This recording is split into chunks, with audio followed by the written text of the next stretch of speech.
السلام علیکم، خوش آمدید۔ عائشہ اردو کارنر میں آج ہم بات کریں گے جن زادی اور انسان کی شادی کی۔ تو میرے چینل پہ جو نئے آنے والے ہیں پلیز چینل کو سبسکرائب کریں، لائک کریں اور شیئر کریں۔ چلیں ہم اپنی کہانی کا آغاز اس طرح ہے کہ میں ہمیشہ کی طرح ٹائم پر اپنے کالج گئی تو وہاں ایک لڑکی جس کا پہلا دن تھا کالج میں، بہت کنفیوز اور پریشان تھی۔ میں اس کے پاس گئی اور اس نے کہا کہ میری یہاں کوئی دوست نہیں ہے اور میں اکیلے پریشان ہو رہی ہوں۔ تو میں نے کہا نہیں، تم پریشان مت ہو، آؤ میرے ساتھ۔ اتفاق سے وہ میری ہی کلاس میں تھی۔ ہم لوگ بیٹھے، شروع میں تو وہ بہت اچھے سے رہی اور ہماری بہت اچھی دوستی ہو گئی، لیکن کچھ عرصے میں نے نوٹس کیا کہ وہ بہت پریشان رہنے لگی تھی۔ میں نے اس سے ایک دن پوچھ ہی لیا کہ بھائی آخر کیا وجہ ہے، تم پریشان کیوں ہو، کن سوچوں میں کھو جاتی ہو، کوئی تو بات ہے، تم بتانا نہیں چاہتی۔ تو اس نے کئی دفعہ میری بات کو ٹال دیا، پر ایک دن میں اس کے پیچھے ہی پڑ گئی اور وجہ جاننے کی تجسس میں نے اسے اپنے پاس بٹھایا اور پوچھا کہ اگر ہم اچھے دوست ہیں تو تم اپنے دل کی ہر بات مجھ سے شیئر کر سکتی ہو۔ پھر میری انتہائی اصرار پر اس نے اپنے ہتھیار ڈال دیے۔ پھر اس نے مجھے بتایا کہ میرا بھائی سلمان تھا جو اسی کالج میں پڑھتا تھا۔ سلمان بھائی بہت اچھے تھے اور ہم سب کا بہت خیال رکھتے تھے۔ اس وقت وہ ہمارے گاؤں میں جانے کے دو راستے ہیں، ایک بہت صاف ستھرا طویل تھا لیکن لوگ وہیں سے آنا جانا پسند کرتے تھے، اور ایک دوسرا راستہ تھا جو ہمارے گاؤں کی طرف جاتا تھا، وہ بہت ہی سنسان اور گنجان تھا۔ وہاں پہ جھاڑیاں تھیں اور وہاں پہ لوگ سفر کرنا پسند نہیں کرتے تھے۔ وہاں پہ کافی پرانے قصے سنائی دیے لوگوں کے منہ سے کہ کبھی وہاں پر ایک ہجوم نظر آتا ہے اور اچانک غائب ہو جاتا ہے۔ کچھ بچے باتیں کرتے ہوئے کبھی ہواؤں میں نظر آتے ہیں۔ کوئی کہتا تھا کہ وہاں جنات کے سائے ہیں، کوئی کہتا تھا کہ وہاں پہ جیسے کسی گاؤں کا ایک سردار بیٹھا ہے اور اس کے آگے کافی سارے لوگ سر جھکائے بیٹھے ہیں اور اچانک غائب ہو جاتے تھے۔ ان پراسرار واقعوں پر میرے بھائی سلمان نے کبھی کان نہیں دھرے۔ انہوں نے کہا کہ وہ ہمیشہ کی طرح اسی راستے سے آتے اور جاتے تھے، بہت اچھے اور بہت قابل وہ اسٹوڈنٹ تھے۔ ایک دن اچانک کیا ہوا، بھائی اسکول سے گھر آئے اور کافی پریشان نظر آئے۔ امی نے کہا کہ تمہیں کیا ہو گیا ہے، تم اس قدر پریشان کیوں لگ رہے ہو، چلو منہ ہاتھ دھو اور کھانا کھا لو۔ بھائی نے کہا نہیں امی، میری طبیعت ٹھیک نہیں ہے اور میں آرام کرنا چاہتا ہوں، برائے کرم مجھے کوئی نہ اٹھائے، میں خود اٹھ جاؤں گا۔ امی پریشان ہو گئی مگر ان کو اس وقت کچھ نہیں کہا اور انہیں سونے دیا۔ صبح جب وہ کالج کے لیے نہیں اٹھے اور امی جب ان کو اٹھانے گئیں تو وہ شدید بخار میں تپ رہے تھے۔ امی بہت پریشان ہوئی اور نیم بے ہوشی کی حالت میں وہ پڑے ہوئے۔ ابو آئے اور انہیں فوراً ہاسپٹل لے گئے۔ ہاسپٹل کے چکر لگاتے رہے مگر ان کا فاقہ نہ ہوا، کبھی اس ہاسپٹل کبھی اس ہاسپٹل۔ اسی طرح سے پورا مہینہ گزر گیا اور وہ کالج بھی نہیں جا سکے۔ کسی نے کہا کہ ان کو دوا کے ساتھ درود اور دعا کی بھی ضرورت ہے، تم ایک مولوی ہیں ان کے پاس ان کو لے جاؤ اور دکھاؤ کہ آخر ماجرا کیا ہے۔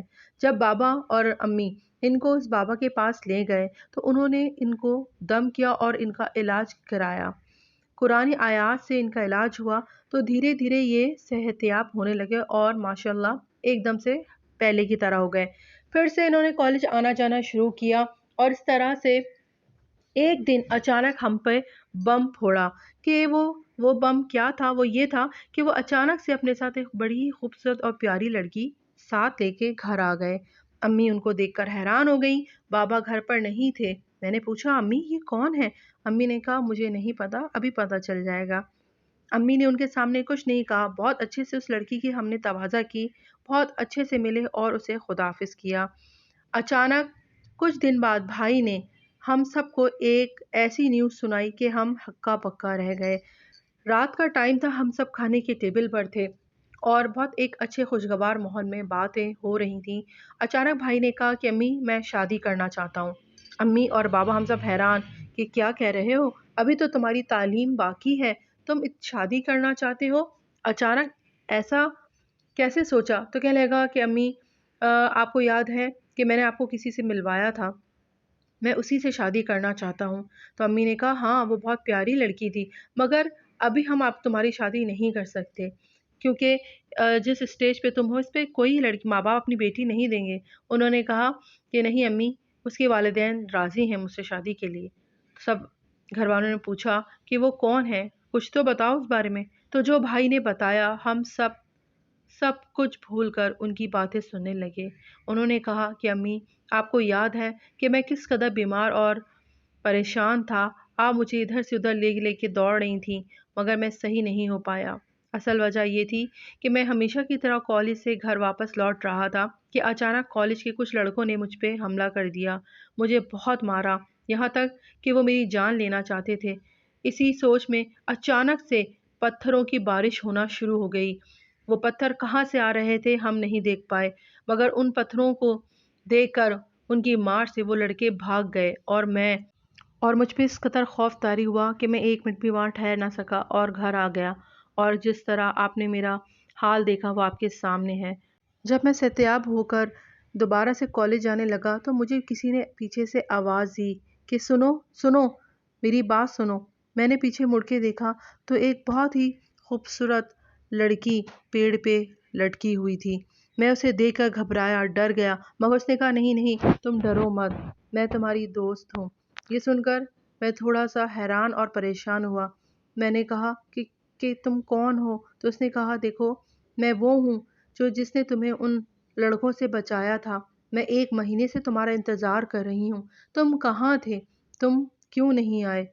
میں تم سے اپنے دل کا حال بتانا چاہتی تھی، میں نے تمہارا بہت انتظار کیا، بالآخر آج تم آ گئے۔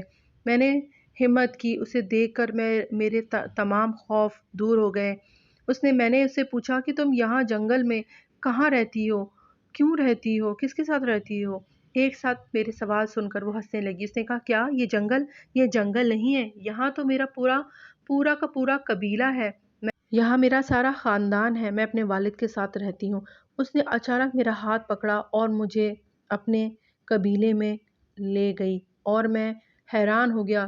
میں چلتا رہا اور ایک کے بعد ایک گھر سے گھر ملتے ہوئے لوگوں کی چہل پہل اور ہر طرف گہما گہمی تھی۔ میں حیران اور پریشان اس کی طرف دیکھنے لگا اور وہ مسکرا رہی تھی۔ میں نے کہا کہ یہ اچانک سے یہ لوگ، یہ قبیلہ، یہ گھر بار کہاں سے آیا؟ تو اس نے کہا یہ تمام جنات ہیں، تم ڈرو نہیں، یہ تمہیں کچھ نہیں کہیں گے، اور یہاں پر ہر صدیوں سے ہم رہتے ہیں اور یہ ہمارا قبیلہ ہے، مگر ہم ہر کسی کو نظر نہیں آتے۔ تم مجھے پسند آ گئے ہو اور میں تم سے شادی کرنا چاہتی ہوں، تم کل آنا، میں تمہیں اپنے بابا سے ملاؤں گی۔ اور میں حیران ہو گیا اور اس کی باتوں میں کھوتا چلا گیا۔ وہ بہت خوبصورت تھی اور بڑی بڑی آنکھوں سے مجھے دیکھ رہی تھی۔ اسی طرح سے میں روز کالج کے بعد اس سے ہماری ملاقات ہوتی رہی اور ہم ایک دوسرے کے قریب آ گئے۔ اب میں اس سے شادی کرنا چاہتا ہوں۔ مجھے یہ سب سن کے تو جیسے امی ابو پتھر کے ہو گئے ہوں، مگر اس وقت انہوں نے بھائی سے کوئی سوال نہ کیا اور وہ اپنے کمرے میں بھائی چلے گئے۔ امی ابو پیچھے یہی باتیں کرتے رہے کہ اسے کسی مولوی کو دکھانا پڑے گا، جھاڑ پھونک کرنی پڑے گی، اسے اس کے اثار سے نکالنا پڑے گا، اور بس اسی سوچ میں ہم سب سو گئے۔ اور جب اگلے دن اٹھے تو بھائی غائب تھے۔ بھائی پتہ نہیں کہاں چلے گئے تھے، وہ اپنے کمرے میں موجود نہیں تھے۔ سب کہتے ہیں کہ ان کو جنات لے گئے، اور اس طرح سے بہت عرصہ ہوا ہم اپنے بھائی کو نہ دیکھ سکے نہ مل سکے۔ اکثر لوگ کہتے ہیں کہ ہم نے سلمان کو اسی راستے پہ دیکھا تھا اور وہ اچانک غائب ہو گیا۔ اسی لیے آج میں اپنے بھائی کو بہت مس کرتی ہوں، اسے یاد کرتی ہوں کہ وہ نہ جانے کہاں ہوگا، کہاں اچانک چلا گیا۔ لوگ جو کہتے ہیں کیا وہ بات صحیح ہے؟ کیا اسے واقعی جنات لے گئے؟ کیا ایسا ہو سکتا ہے؟ بس آپ سے بھی یہی ریکویسٹ ہے کہ جو بھی آپ کا سوال ہے، جو آپ کو لگتا ہے، آپ کامنٹ میں ضرور بتائیں۔ اگر آپ کو میری یہ کہانی پسند آئی ہو تو پلیز لائک، سبسکرائب اور شیئر کریں، اور میرے ساتھ رہیں عائشہ اردو کارنر میں۔ جزاک اللہ۔